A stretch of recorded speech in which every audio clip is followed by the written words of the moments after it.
I want to let you know that this story deals with sensitive and emotional topics. Please watch with care if you find such content difficult. All right, folks, let's get real for a second. Imagine you're just hanging out near a busy plaza in Columbus, Ohio, late at night, and suddenly everything explodes into chaos. We're talking about two teenage girls, once besties, now caught up in something way bigger than high school drama. It's wild how fast things can get out of control, right? So here's the deal. It's just before midnight on March 26th, 2023. Quick thing before we start, where are you watching from right now? What time is it there? What's the weather like? And tell me, what case do you want next?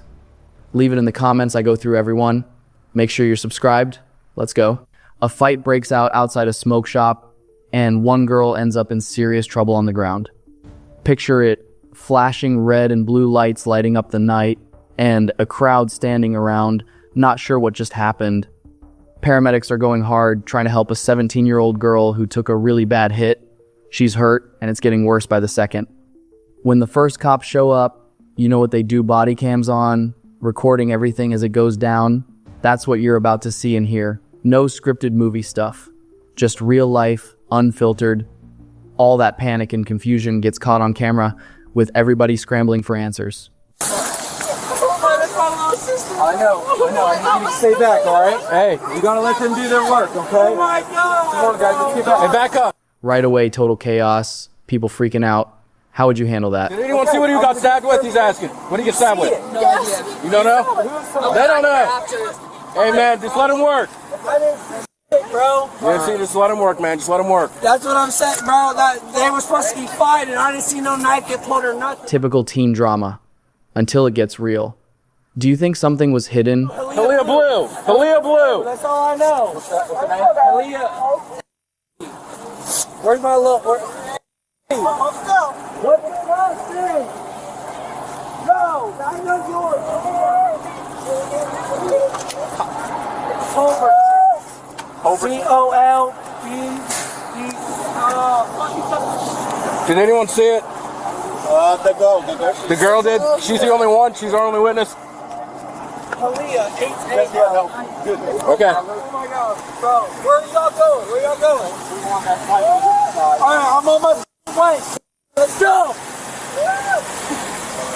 We're at the corner of Riverside. Real trauma.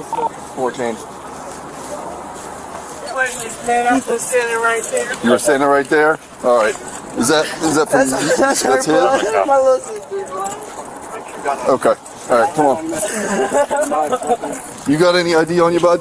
I do in my wallet, but I can give you my name, my birthday, and my social real quick. Where's your wallet at? In my mom. All right. Let's go ahead and have a seat right here. My sister. That's your sister that got cut? No, she's not blood related, but I've known her since she was 12. Okay, so a good friend of yours? Yeah, right. man. So what, did you see what happened? You see Man, I got that on video, man. Boom. Video evidence. Without phones, this case would be tough. Agree? It was beef in the side hold on, square. Get it over with, bro. Country, get it over with, Halia. Yeah, country, Halia. Country, Halia. Country, Halia. She got stabbed right there. Saw all the blood come out, bro. The girl in the orange is the one The that got girl in the cut? orange is the one who got cut. Take that phone away from me, All right. bro. Yeah, here, let me have your phone. All right, here, I gotta have you sit right here, man. Hey. I need you to just hang out in here, okay? I got you.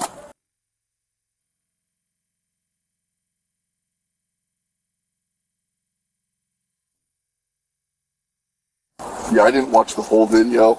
I just saw the altercation. Okay. And then something happened. I had to put him in the car. I can't remember what it was, but yeah, it's good video. He's standing maybe 10 feet from him, recording full HD with his iPhone. It'll do it. These cameras are insane. Yeah. We have that phone secure, go chance. Oh yeah. Airplane mode and all that good stuff. No, not airplane. I would put it on airplane mode just so I don't think it's going to happen because they're being cooperative, but that way there's no risk of somebody remote accessing it. This is modern policing. Folks, lock that phone down. These officers aren't just looking for clues at the scene. They know the real story lives in those phones. What would you do if you had evidence like that?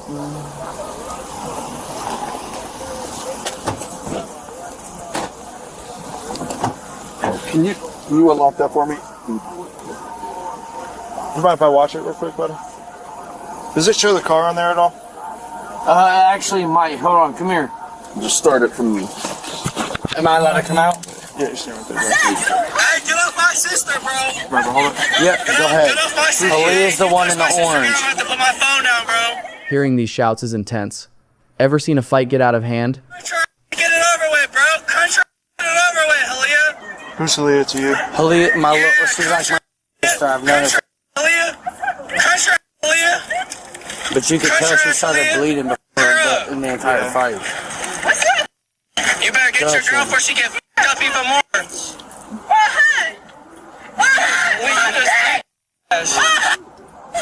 So it doesn't have. Okay, so I saved it down there. You could tell that button down there saved. I might. Here's what we're gonna do. I'm gonna put your phone on airplane mode, buddy. Yes, sir. You do And what then I'm you gonna need to sit do. right on the dash, like right where it was. Yes, sir. You do what you need to do, man. All right, thank you, boss. You said they got in a fight. Go ahead. They got into a fight, and as Aaliyah walked to the front door of the Jeep, I saw she had a gash on her. She got in the car, and she goes, "I'm getting nauseous." I hopped out the car. I called 911 because I didn't see the fight. I was sitting in the Jeep, looking away, because I can't be part of that So family. you didn't see the actual fight? No, but I know who Brie Berrezzini is. I know her mother, and I know her address. Okay. Okay. All right. Hang out for me, okay? Okay. All right. Clear as a day, you can see their faces on video. If I would have known my sister was going to get stabbed between a fight, like I know it's bad to say, I know, So Bree was fighting with. Bree and Aaliyah were supposed to be fighting while they were in the Columbus Was this like Square. a planned thing or what? No, it was random as she came in while we came in. Like, it was random as In she the just smoke happened- shop? Yeah, in the smoke shop right there. Okay. It just And then happened to started come going in, and they started going at it in the store, and Bree called Aaliyah a cokehead. Okay. All started with words. Do you think it was really just insults? Took that into great offense. You know, I don't know if you've met any recovering addicts, but like me personally, I'm one. Who was an addict? I'm sorry. Aaliyah was an okay. addict. So, and she called Aaliyah out on being. A cokehead. Yeah, so like Aaliyah got mad and Aaliyah was waiting outside and they were supposed to just fight. It was supposed to just be a fight. I was there. I was supposed to be like in between it. I didn't even see a knife get pulled. Okay. Like, I'm not sure if it was a knife or if she had a ring on her finger and just got her. Like, you know what I'm saying? Like, because the knife got pulled out and it was on the ground and I saw it. What kind of knife was it? It looked like a switchblade, like a butterfly knife type of knife. Butterfly knife. That's wild. Did anyone have it out before? To be honest with you, but she didn't have time to pull it out because Aaliyah, like, I'm not gonna lie, that's my little sister, but she smacked the out of her first. Like, you can see it on the video. Right. Aaliyah smacked her. All you saw from that was hands on hands. There was no like digging into pockets and pulling out and going, like, you know what I'm saying? Right. Like, there was none of that. Because if I would have seen that, I would have already been in there and y'all would have been called sooner. We didn't know she was bleeding out till she got it back. She crunched Bree in the face. Bree was on the ground and she walked away. Aaliyah walked away, got in the Jeep ready to drive. Right. And she was sitting there. She walks off, not knowing she's hurt. Crazy what adrenaline does. Chest.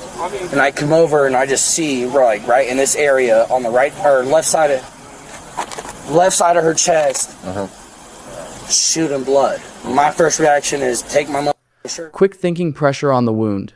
Ever had to act fast like that? I've had my brothers die in my arms because they got shot and I didn't put pressure on it. You know what I'm saying? Like, I didn't put pressure fast enough. So like, That's rough. That's rough, brother. That's rough. Man, just please save my sister, bro. Okay. So is this a DV thing or no? No, this was two girls, friends, and the video is unbelievable. Where's the video? On his cell phone. Officer calls the video unbelievable. What's the key clue here for you? One of his best friends. That went to the hospital. She was transported. Okay. So they're all standing out here arguing, and he's sitting there, your typical street fight video, And everyone's like, punch her, blah, blah, blah. And he's standing from me to you away, videotaping it. And all of a sudden they start swinging at each other. Well, one girl, suspect, had something in her hand and got her right in the throat. Yeah, his video is perfect. Yeah. Do you have anything sharp on you? Anything I need to know about? Just my views in my pocket. Just what? My views in my pocket.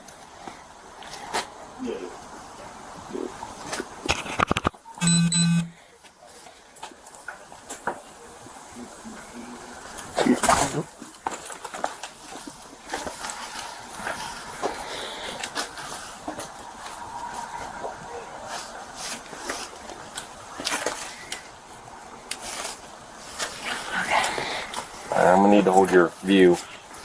That's not a problem. And like I said, when you get this back, you'll have this back too, okay? Alright, come on this way.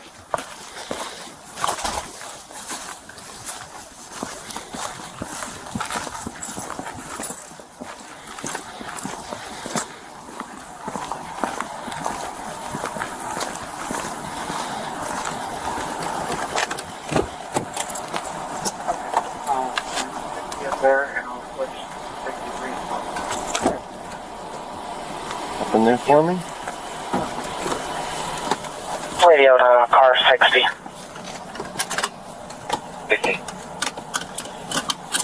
I'm going to need you to start to 231 Pen Oak Court.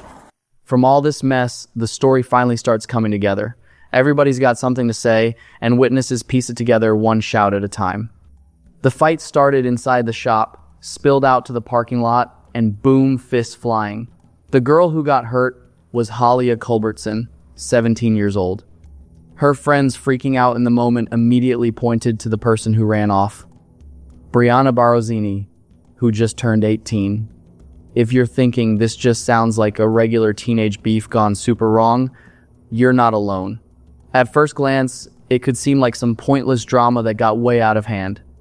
But let me ask y'all, what really pushed these ex-best friends to that breaking point? Was it some cold-blooded move or just somebody trying to protect themselves?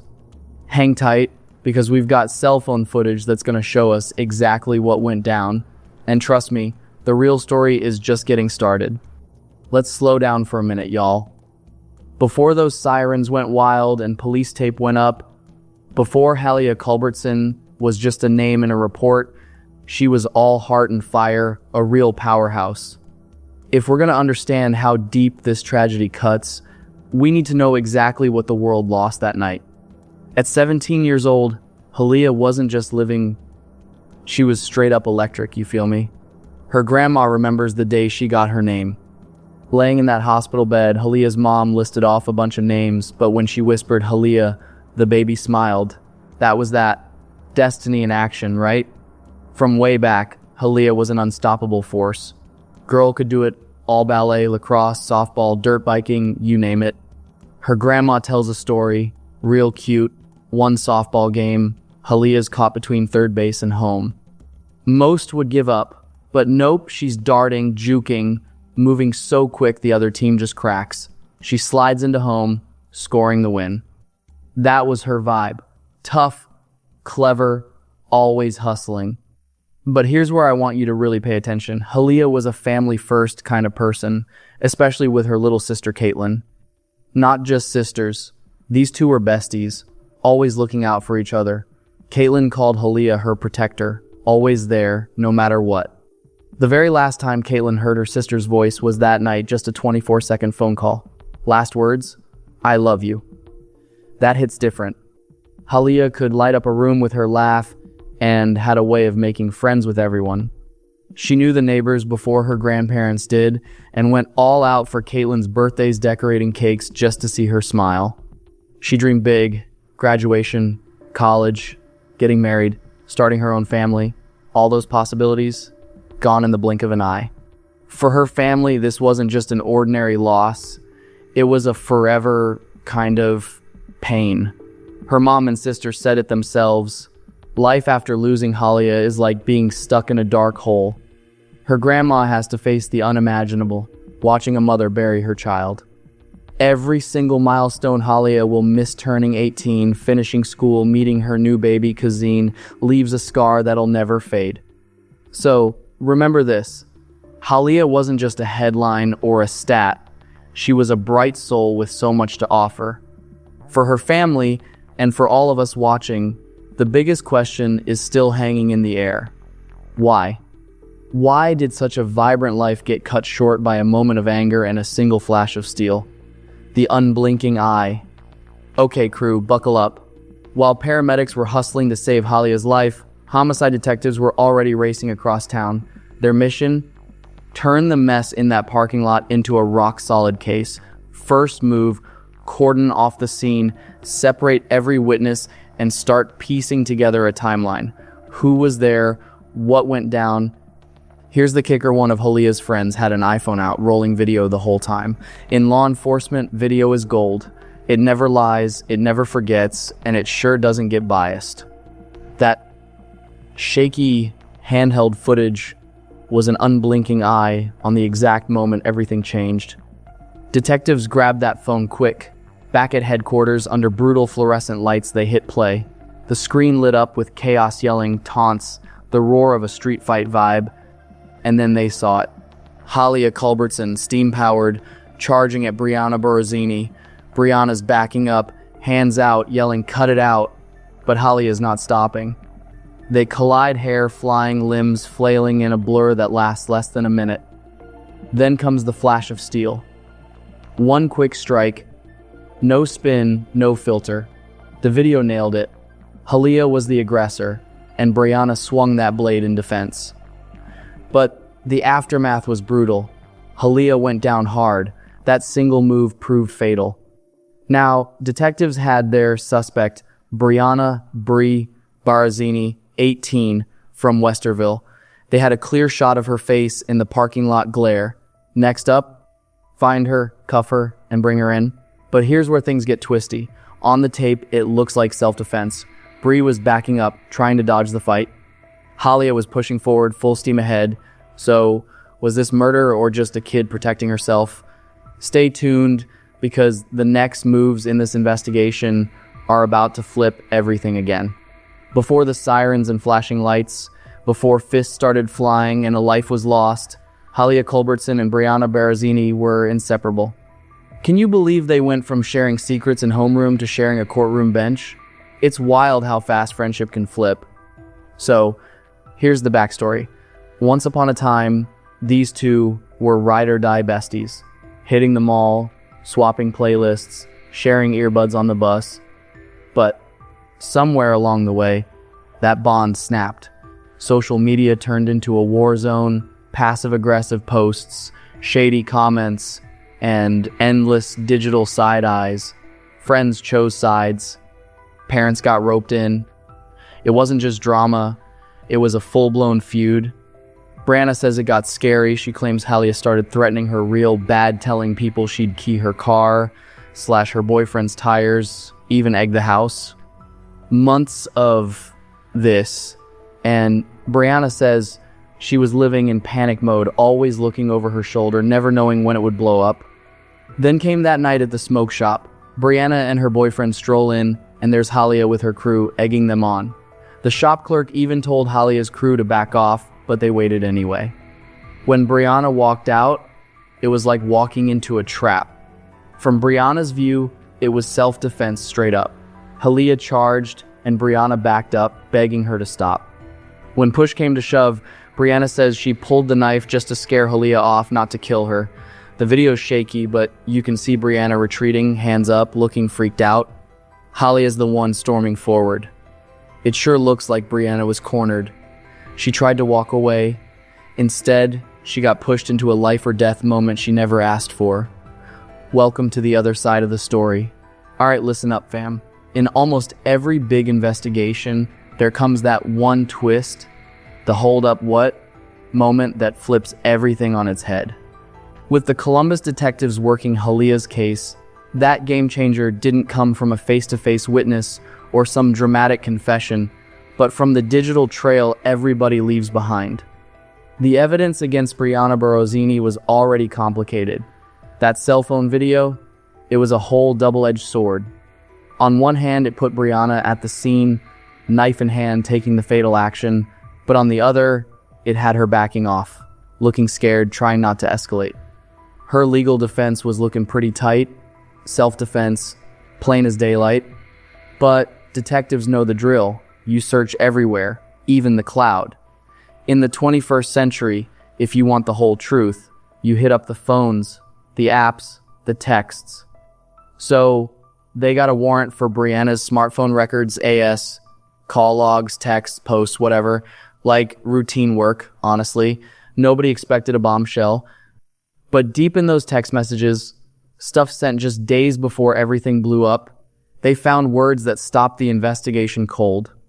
Brianna had messaged her friend about Halia, venting hard, frustration, drama, threats. But then she said it not once, but again and again. She was ready to cut Halia. Yeah, you heard that right. Suddenly, this was more than just a tale of a fight gone sideways. Prosecutors were staring at something totally different, premeditation. The texts turned Brianna from a scared victim into an armed, prepared player. Her own words, right there in black and white, looked like she'd been walking straight toward this storm for days. So now, that video of a frantic scuffle wasn't the only piece in play. The texts painted Brianna as someone locked and loaded, ready for a showdown. Self-defense was starting to sound mighty shaky. Now this is where it gets real, friends. Armed with those text receipts and that brutal video, Columbus detectives rolled up on Brianna Borozini, 18 years old, facing the scariest moment of her life. She's brought in, walked down a cold, windowless hall, right into the classic interrogation room, fluorescent lights buzzing, walls closing in, just her and the detectives. No more hiding. Brianna wasn't some stone-cold criminal, just a kid whose world exploded overnight. She agreed to talk. For the next hour, her voice was shaky, eyes darting. She told her side. She painted herself as the bullied one, cornered, trying to escape. The knife? She claims it was just to make space, not to end a life. The fight? Pure chaos. She barely knew Halia was even hurt until the adrenaline crashed and reality hit. But the cops, they know the game. They got her words in their back pocket. The questions start friendly, then switch up, sharp, direct, relentless. They grilled her on those texts, on the drama leading up to the fight, on every second of that parking lot chaos. And then, the moment nobody ever wants, the gut punch. Detectives informed Brianna that Halia didn't make it. She died in the hospital. The camera catches Brianna's reaction, pure shock, disbelief, the heavy weight of what she's done, finally sinking in. The room goes quiet. Her future?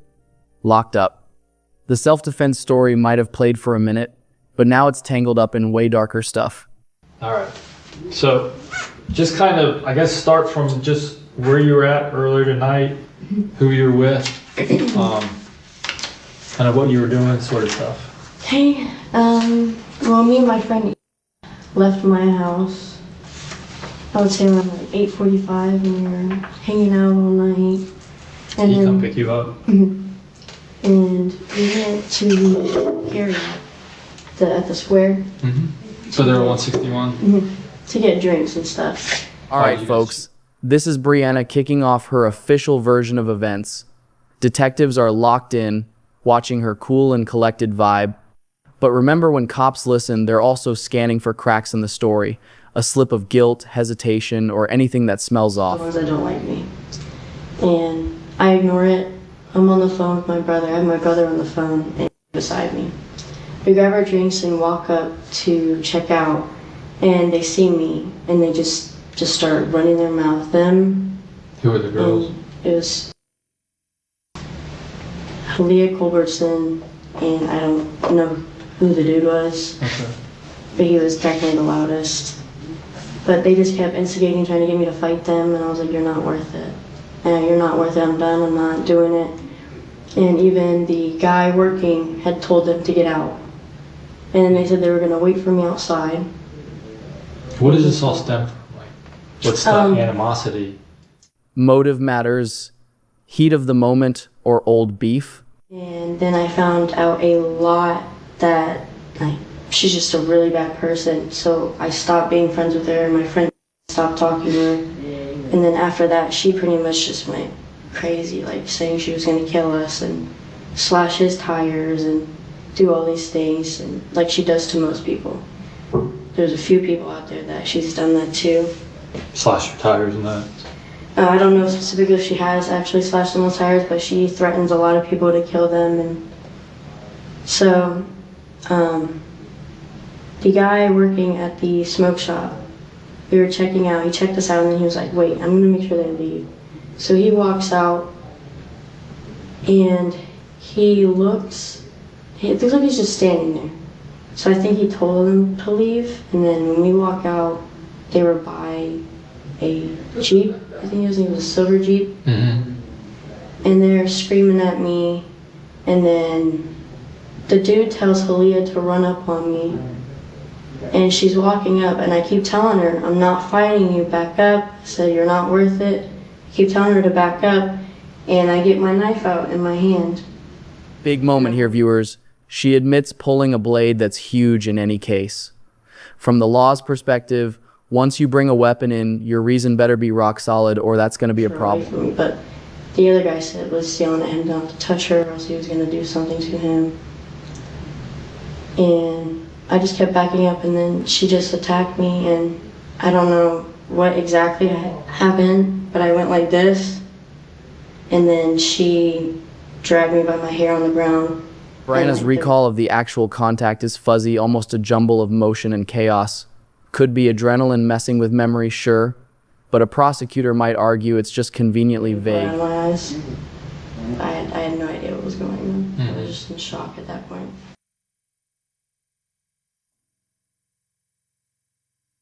Or do you think it was just Halia? I don't know. She was really amped up, and I have no idea why. With me even saying, I'm not fighting you, she was just amped up, and they were instigating.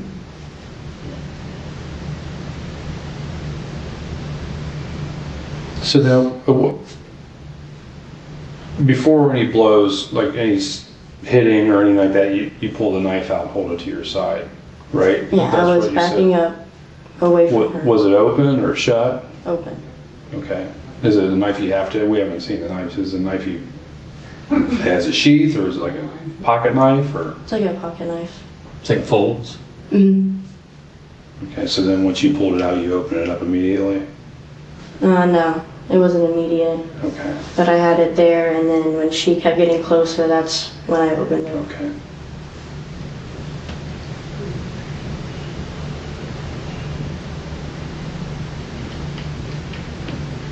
Do you remember swinging the knife at her?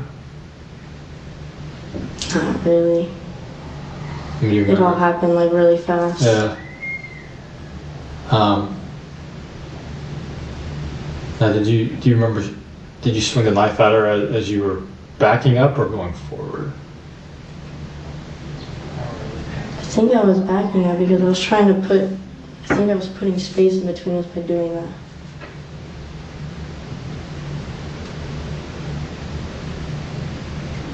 It all happened pretty quick. Yeah, it was. The last time I saw Halia at the smoke shop, I was with her, and that was probably 4 or 5 months ago, maybe, or whatever October was. I think that's when we stopped being friends, was in October or September. And then I've never seen her before. I heard she went there, but I never saw her. It's kind of like a hangout type place. No, I don't usually hang out there. I don't know. They were there for a while, I think, because they were just standing there talking when we walked in.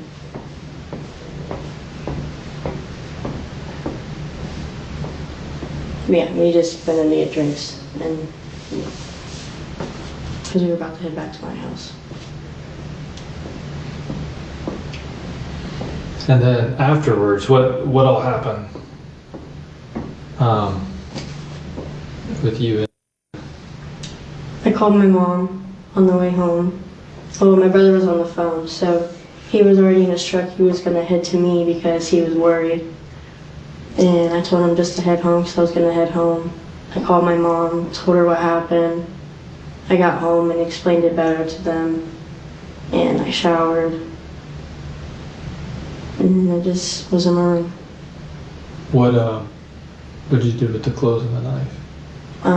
The clothes, I threw them on the ground. I think my brother put them downstairs in the laundry room. And the knife, I don't remember who I handed it to. I just wanted it all away from me, so. You don't know what happened to all this stuff? Yeah, I don't know where they put it or anything. I don't. But you took it into the house? So during the fire, when she was hitting you, what happened with the knife during that time? It had dropped on the ground. Okay. And it was no longer in my hand. Okay. And then did you pick the knife up after they went And back to she the car? finally let go of me. I think I left the stuff on the ground. Oh, the stuff from the store? Mm-hmm. Did you know she had been cut at that point? I didn't know if it was me or her, because they were yelling, saying that, they were laughing, saying that she made me bleed, so I was like, maybe there's a cut on me. But then I was looking all over myself when we got in the car. I was like, I don't think it's me. Chaos and confusion all over. Just everywhere. Hair was in your face and all that. But then you realized that if it wasn't you, it had to have been her. Mm-hmm. Once you were in the car. Yeah, because as soon as we got in the car, we left. We didn't Just drove out want of there, yeah. Wanted no part of it anymore. Did you call the police at all? No, I didn't know what to do. I thought police would come to my house. Like, not calling the police yourself? Yeah, that's another giant warning sign for detectives. If you truly acted in self-defense, you report it. Waiting for them to show up at your door screams avoidance. Just so that you know, Talia was taken to the hospital, and then that's where she died. She didn't survive her injuries.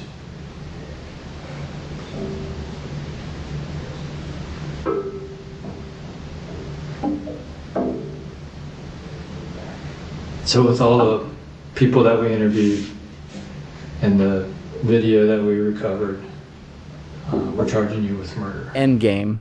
The walls close in. That self-defense narrative, it just collapsed under the weight of her own words. Brianna's ride through the justice system is officially on track, and trust me, it's going to be a long one. And then if they decided that they want us to present to the grand jury, we'll present to the grand jury. If you get indicted for it, then it'll go to trial, it'll go to court, and then you'll be able to present a self-defense claim at that point. Does that make sense? Do you have any questions for me at this time? Do you want me to call your mom right now, or do you want to call her? You'll get a call when you get to county jail. I'm not going home. No, you're going to jail.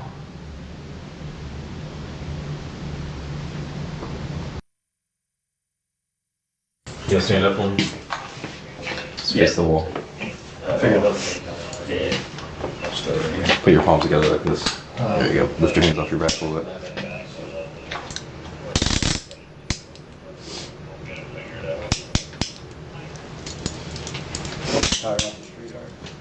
Can you get anywhere else? I'm not going to second. That's the problem. I'm not going third. So we're gonna run downstairs, get your picture taken, and then head down to Jackson Pike, okay? We're going to the right. When the interview's over, it's all handcuffs and paperwork. The murder charge is official. Whatever happened that night, whatever Brianna's story, it's up to the courts now. But as she's led away, it's clear her life has changed forever.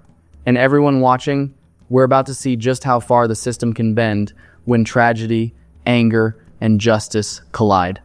All right, team, this is the place where everything goes down the courtroom the final boss battle of every true crime story. For more than a year, the case against Brianna Barozzini crawled through the system, each hearing heavier than the last. The charge was murder. The evidence? That cell phone video and those cold-blooded text messages. Halia Culbertson's family showed up at every hearing, never letting the world forget what was at stake. The defense came locked and loaded. Their play? Self-defense, start to finish. Brianna was shown as a scared kid whose nightmare just kept coming at her, who tried to retreat, who only did what she had to do when cornered. Those angry texts. Her lawyers said that was just teenage venting, heat of the moment talk, not a blueprint for murder. Both sides knew they were rolling the dice. If the jury believed Brianna was truly defending herself, she'd walk free. But if they saw intent in her words and actions, she'd be staring down a life sentence with zero chance of parole. Nobody wanted to gamble with forever, so just before trial, both sides cut a deal. Brianna copped to involuntary manslaughter, admitting she caused Halia's death unlawfully, but not that she meant to kill her. The big murder charge got dropped. For the Culbertson family, it felt like a gut punch. They were hoping for real justice, not a legal shortcut. On sentencing day, the courtroom was full, tension thick in the air. Halia's grandma and sister stepped up to speak their truth, looking the judge in the eye and laying every ounce of their pain out for the world. So before we get started, I want to let everybody know I understand this is an emotional and heart-rendering situation, but I do expect decorum. That's why we have the officers here. This is a courtroom. It's not the street. We have rules. If you disobey the rules, you're going out of the courtroom. If you disrupt the proceedings, you can be held in contempt and locked up. I've done it before. I don't want to do that today. Again, I understand this is an emotional situation. All right, the judge starts off heavy. The tension's real. This is more than law, it's emotions on edge. And whatever presentation you have, we're going to listen to that. We can't have people standing in the courtroom. So, if you're not here for this case, I prefer you to be out in the hallway. Anybody not here for this case? If you're not here for this case, please go in the hallway and make room. Thank you, ma'am. Thank you. Thank you, I appreciate it.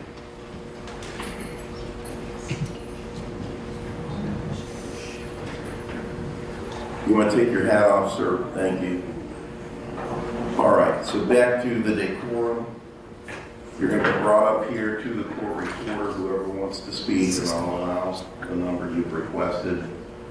Address your remarks to me. There's no turning around, addressing them to her. Same with your people. Remarks are to be addressed to me. And I hope they're remarks that are appropriate. I understand everybody's upset. It's my job to maintain decorum and make a decision based on the law. And I know that I've handled death penalty cases. I've been here 15 years. I've handled so many cases you wouldn't believe it. Rape of babies, murder, executions. I've seen it all. So I do expect decorum. All right. Lawyers, enter your appearances, please. Good morning. Good morning. My name is Catherine Langley, Langley. Thank you. What would you like to tell me? I am Halia's grandmother. Being a witness at the birth of Halia was an honor and has been etched in detail in my memory. Listen up. Halia's grandma isn't just about facts. She wants us to remember Halia as a real, vibrant girl. Haley, Halia's mama, had a naming ceremony for her. She placed her precious little baby on her hospital bed and started with names she had considered, and when she said Halia, there was a smile on that sweet baby's face. So that was her name.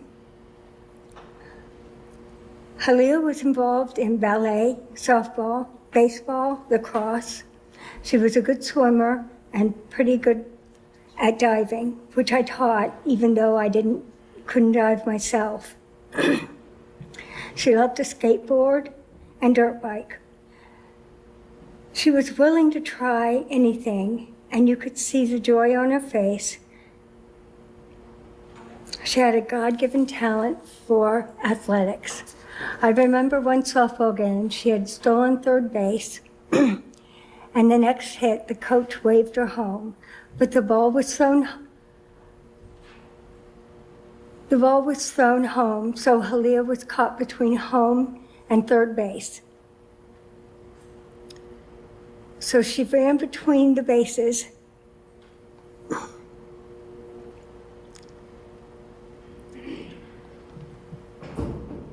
And running between third base and home, she finally made her play and ran and slid home, and she was called safe for the winning run. When she was about 3, she wanted to walk our dog, a playful lab, golden retriever mix. It had snowed about 4 inches. Halia slipped and the dog pulled her along on her tummy, but she never let go of the leash. She came in covered in snow with the biggest smile on her face, thrilled for the ride. She loved it. When my husband and I moved into a new neighborhood, she knew our neighbors before we did. They knew her by name and she knew theirs and how many kids they had. This was part of the message I shared at Halia's celebration of life service, which sounds so absurd since she was only 17. Celebration of life hits different here. Mourning a teen gone too soon, no ceremony can fix that void. Her family and friends didn't even get a chance to watch how far her talents and love for life would take her. She had a singing voice from heaven. Halia and Kaylin, her sister, sang together all the time, and at times Haley would join them. How amazing they sounded together. Halia would use my phone from time to time and listen to music. I find myself listening to her music. What a cherished gift she had left me. She was an amazing big sister, always taking care and looking after Kaylin. I miss having Halia bouncing in the front door, saying, "Hey, Grams, what's going on? Do you want to go to the dollar store and then Goodwill?" She would rather go there than American Eagle most of the time. Halia was always looking for something special on sale or unique. She always liked Bath and Body Works and, of course, Victoria's Secrets. They say how horrifying it would be to outlive your child. Well, I'm telling you, feeling the grief, suffering the pain of outliving your granddaughter is unbearable. However, for me to witness my child lose her child and to be helpless to help, to witness Haley struggle, trying to get through her day every day, having to choose a casket, what clothes Halia should wear to stay warm, unable to hold a job now because she's unable to concentrate, unable to sleep. Halia is gone. Well, so is Haley and Kaylin, lost in an abyss of depression. Check it, the family's grief feels way tougher than the sentence. Justice doesn't always balance out, does it? Haley and Kaylin began serving their sentence on 27 March 2023, as have the rest of Halia's loved ones. We haven't gotten over a year reprieve. We don't get a maximum 3-year sentence. Our sentence is a lifelong heartbreak. To know that Halia was alone without family to comfort her, to pray with her, continually burdens my heart. I continually witness Kaylin in her grief, unable to cope with the loss of her sister, confidant, secret keeper, and best friend.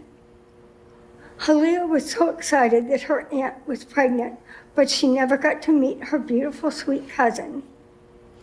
That is a relationship that was stolen from both of them. Things that Halia will never be able to do. Turn 18, graduate high school, graduate college, buy her first car, vote, get her first apartment, start a career, go on vacation, get married, buy a home, have a child, sing with Kaylin and her mama, share secrets with Kaylin and her mama, share a life with her, Kaylin and her mama. Give her sister and her mama hugs and kisses. Tell her sister and her mama just how much she loves them. Watch her mama grow old and grow old with her sister. 2 words that everyone always says is closure and justice. As far as I'm concerned, there is no closure. Our family will forever be brokenhearted. Halea's family has heart pain that will never heal. As for justice here on earth, there are punishments and consequences for your crimes. You committed an unspeakable crime, and for that you deserve to be punished, equal to your crime. While we see that our justice system completely failed in that respect, and shame on you for not standing up and taking accountability for exactly what you did. Things get heated. Grandma turns her pain into anger, calling out Brianna and the plea deal straight up. So justice will be up to Father God alone. You have not taken just one life, but you have killed the lives of generations yet to come. A burden that I will carry to my death will be that Halea was going to come over to my house that evening, but I canceled because I wasn't feeling well. What if only? I am so very sorry, my beloved. I will love you until the end of my days. Love, Grams. Judge, I respectfully ask that you sentence the defendant to the maximum time with no chance of early release. This request is not meant to be vindictive or from a point of vengeance, but fairness. The defendant texted her intentions, which then she followed through, resulting in the murder of my 17-year-old granddaughter. We will never get to hug Halea again, talk to her, share with her, see her smile, hear her voice, hear her sing, and yes, even argue with her. All of this has been forever stolen from us and her. Killer fled the scene, hid evidence, destroyed evidence, and took a shower. Does that not show guilt? No remorse has been conveyed for what she did. Not a tear has been shed for me or my family. But for her, that's a different story. Prosecutor, you told my family you would fight for me. You did not. You had more than enough evidence. You had 2 girls in a fist fight and 1 brought a knife. What you kept conveying to my family was that the jury would not convict at this time. I just can't believe that the public is willing to accept killers receiving 1 to 3 years in prison with the ability to get out after serving as little as 1 year. Is it any wonder that criminals believe that they can get away with murder because they can? Judge, how did you accept this deal as fair? There was a video and a text message, as well as other evidence. When you put on that robe every day, you are supposed to be fair and look out for the victim, not the killer. In my case, you seem to have forgotten that. I was only 17. I was only 17. Listen to me now for a moment. Was my life worth only 3 years? Gut punch Grandma speaks as Halea. Was my life worth 3 years? That question hangs heavy. One I loved. Please don't forget me and what killer did to me. Respectfully, Halea Culbertson. There are people that light up the world, and Halea was one of them. I do thank you for your statement. I don't make the plea bargains, the prosecutor does. I understand. Thank you.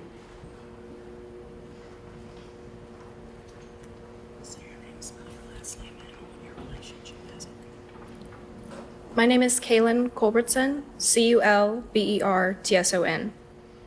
Your Honor, I would like to tell you about my big sister, Halea. My sister, my protector, my best friend. Caitlin, Halea's little sis, grabs the mic. Losing your sister hurts deep. She lets everyone feel it. She made sure I was always taken care of. She worked non-stop.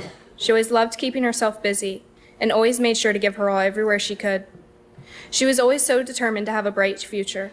She was working towards it every day.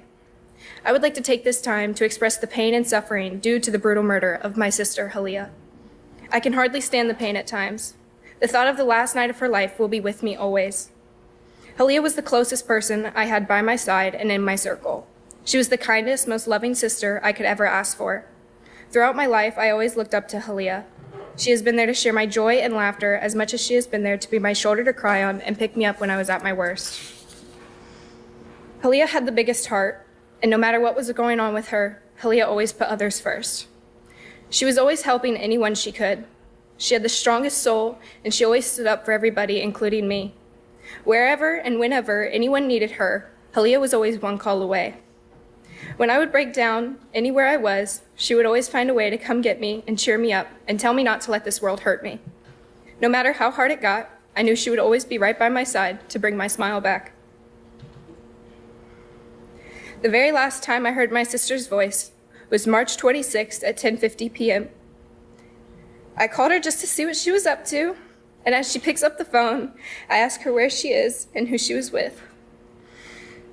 She laughed and told me she was hanging out at her friend's house. I asked her, no boys, right? She smiled over the phone. I was always making sure she was okay and having a good night, and the last thing I told her was to call me in the morning and stay safe, and that I love her so much.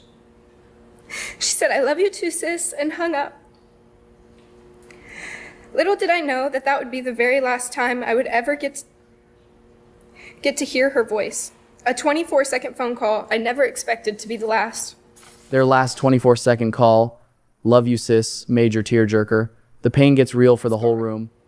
This villain took my sister's life that night, but my sister's life was not the only thing it took. It robbed me of my happiness. It stole my smile. It took the best part of me I will never be able to get back. Because of this, my sister is gone forever, and every time I want to talk to Halia, I have to go sit at a graveyard and talk to her headstone. Wishing I could just hear her voice one more time. I wish I could just wake up and run into her room and lay in her bed and hug her and tell her I love her just one more time. This villain ruined every memory Halia never got to make. Because of this, I never got to watch my sister walk across the stage and graduate high school. Because of this, I never got to see my sister go on to college and get a degree.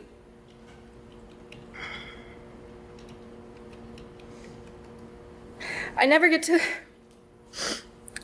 to watch my sister find the right guy and walk down the aisle and say I do.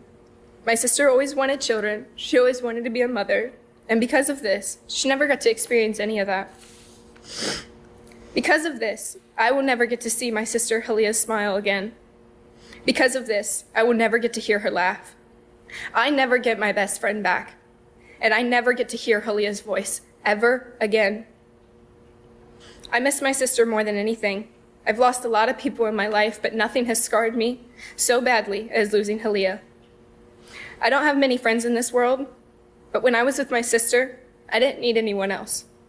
Halia and I have always stuck together. She took me with her everywhere she went and made sure I always felt included and never alone. Now she is gone, and I sit in my room across from hers, wishing to hear her voice telling me to get ready, we're going for a ride. She always took me on all kinds of adventures. The last birthday of mine she got to be here for, she and I spent the whole day together. She took me to one of my favorite restaurants and took me to get a gift, and we went and drove around and listened to our favorite songs. Then she dropped me off with my brother while she went and got me a cake and sat in the driveway and decorated it for an hour. When I got back, she surprised me with it with the biggest smile on her face. She was so happy. I was so happy. That was the last time my sister got to wish me a happy birthday. Now it's different. It will never be the same. Getting older than my older sister is one of the worst feelings I have to deal with. She deserves to be here. I am lost without her in this world. This villain murdered my sister, Halia. This villain took everything away from Halia when it decided to take her life. It took away her dreams, it took away her future, From us, the family left behind, it took away a sister from her loving siblings, a daughter from our caring parents, an aunt from her beloved nieces, and a great friend and a wonderful, talented person, and left our family with the worst feeling we could ever have. This justice system does not make sense to me. Please explain how someone can murder a civilian and only serve up a max of 3 years and get released as early as 1 year. I may be young, but one thing I've always been taught is that while we are free to choose our actions, we are not free to choose our consequences. We find it generally to be accurate. We do have some dispute, however, with the section entitled The Details of the Incident Offense, recognizing that the PSI writer merely took the summary from the Columbus Police Department's investigative summary and basically repeated it here, but there are some factors I think that we would like to highlight. This summary, and I think that some people have inferred or implied or maybe out and out said that there was a challenge to fight that was from Halia to Brianna, and that challenge was accepted, and that this was somehow mutual combat. Well, Your Honor, I would suggest that that is not so. What I'd like to do is present, if I may, some security video that shows from the store kind of what happened right outside the store. And for the record, if it's all right, I'm going to fast forward this to, well, I guess we're pretty close to there. I apologize, 24:45 as the timer is on the upper right-hand side. Back up just a smidgen, I apologize.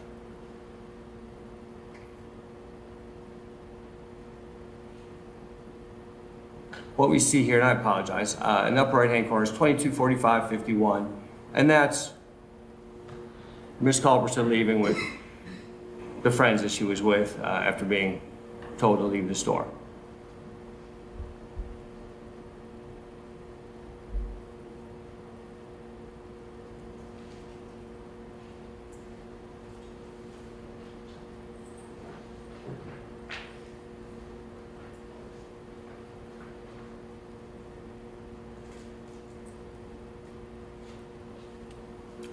Now, Your Honor, I'm going to fast forward this, because there's a period of time, to 48,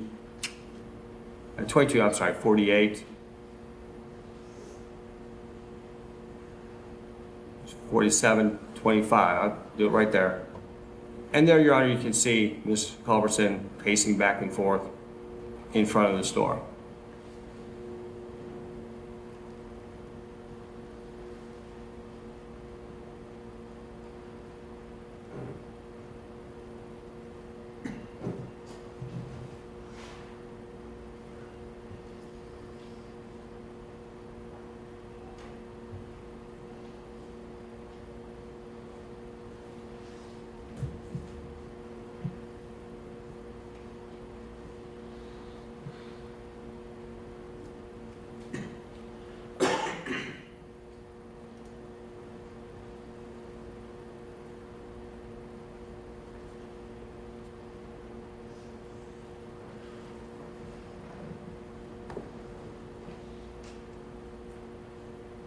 And there, 22:48 and 24 seconds is when Brianna and her friend exit the store. Now, it has been certainly implied that she came out to accept the challenge to fight Miss Culberson. But I believe that the evidence is anything but that. She comes out with drinks in her hand, not alcoholic drinks, no weapon in her hand, clearly not coming out in order to engage into a fight.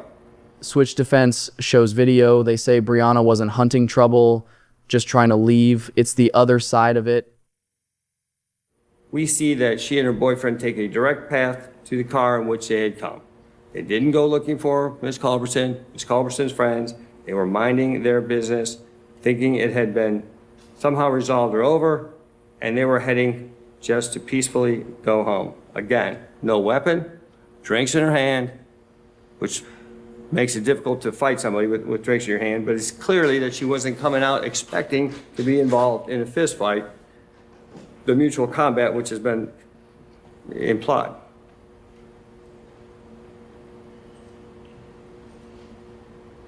And then you can see that Ms. Culberson approaches from what on this video is from the left. I do believe that the case was, I don't control plea bargains, but I think it was an appropriate plea bargain. I was fully ready to go to trial. We started a trial. I don't make the decisions about plea bargains, but I think it was an appropriate one, having watched and reviewed all this. So the courts considered the factors in sentencing in 29, 11, and 12, and gone through the more serious factors, less serious factors. You have no record whatsoever. You have a lot of people who think a lot of you, and you obviously have a lot of good things in your life. So did she.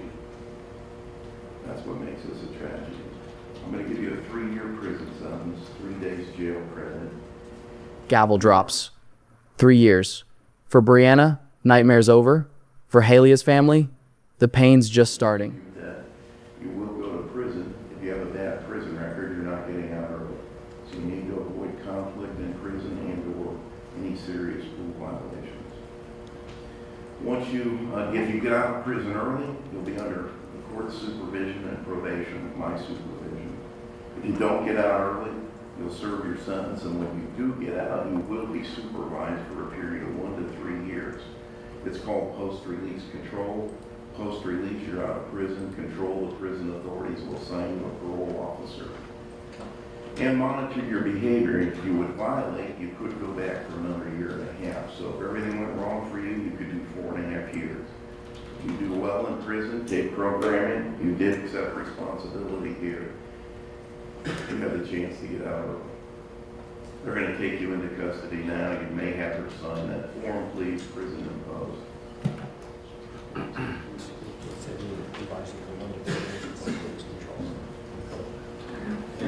Your Honor, would you waive the fine and court costs? Fines and court costs are waived. Thank you.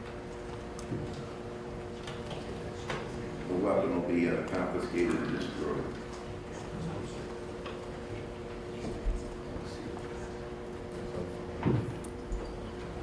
I do want to thank everybody. I think everybody obeyed the rules of the court in a tough situation. Their words hit different.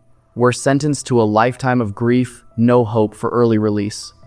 They begged for the max. The judge listened, weighing every tear and every regret. He landed on 3 years in prison, the strongest sentence possible for manslaughter, but to the family it might as well have been 3 seconds. Brianna left in cuffs as the legal battle ended. For Halia's loved ones, it was just the start of a whole new sentence, life without her. Real talk, guys. Here's what nobody tells you about true crime stories. Even when the cameras stop rolling, the pain doesn't. For Brianna Barazzini, 3 years behind bars might feel like forever, but for Halia Culbertson's family, the sentence is a lifetime. No appeals, no do-overs, just endless reminders of what they lost. Caitlin, Halia's little sister, wakes up every day without her best friend. Birthdays, holidays, graduations, each one's got an empty chair where Halia should be.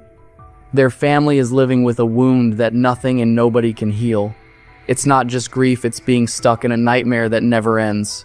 The real sentence for them isn't measured in years. It's every morning and every memory where Halia is gone. Brianna, for her part, is changed too. 18 years old and already known only for tragedy. She'll eventually get out, but this story will follow her everywhere, jobs, friends, even her own family if she ever has one. No matter how she tries to move on, her name's always going to echo back to one terrible night.